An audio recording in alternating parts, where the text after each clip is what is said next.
We wrote Critical Dilemma because we felt like Christians needed to be equipped to understand the ideas that are permeating our culture, things like critical race theory, queer theory, and to really understand how to engage and interpret these ideas from a Christian perspective. Critical theory is essentially a conceptual account and analysis of the social world.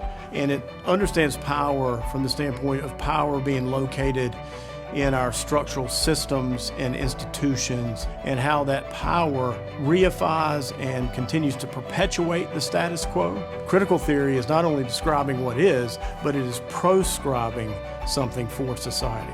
The concerns that critical social theory has are similar concerns that Christians have. Things like racism, sexism, the alleviation of poverty, Christians care about that rightly. But I think the danger is that merely because critical social theories use those words, we can think we agree with them, when actually a lot of those words have been redefined in ways that are often subtle. Christians would view racism primarily as a sin, as an offense against God, as the sin of partiality, which God condemns. But critical race theorists tend to see it more as a system or a structure that produces certain outcomes. Critical social theory tends to view everything in terms of oppressor groups and oppressed groups.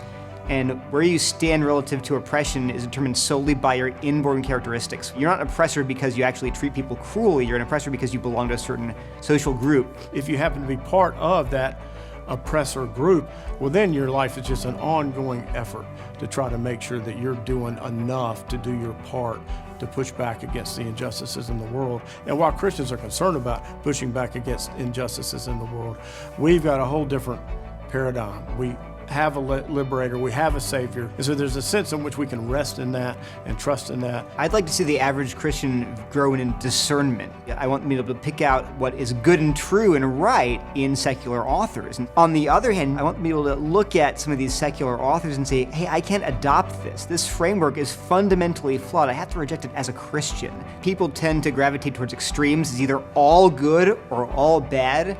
And ironically, both of those perspectives are dangerous, because if you say it's all good, well, you'll swallow the poison along with the good aspects of any critical social theory.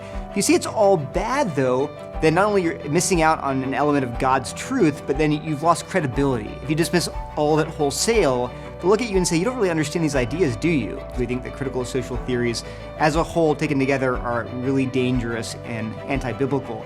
And yet, we're very careful and precise. We're careful not to caricature or straw man these ideas, present them in their strongest form, and then show why they're not true. And then also to provide a positive vision for how the church and society can move forward.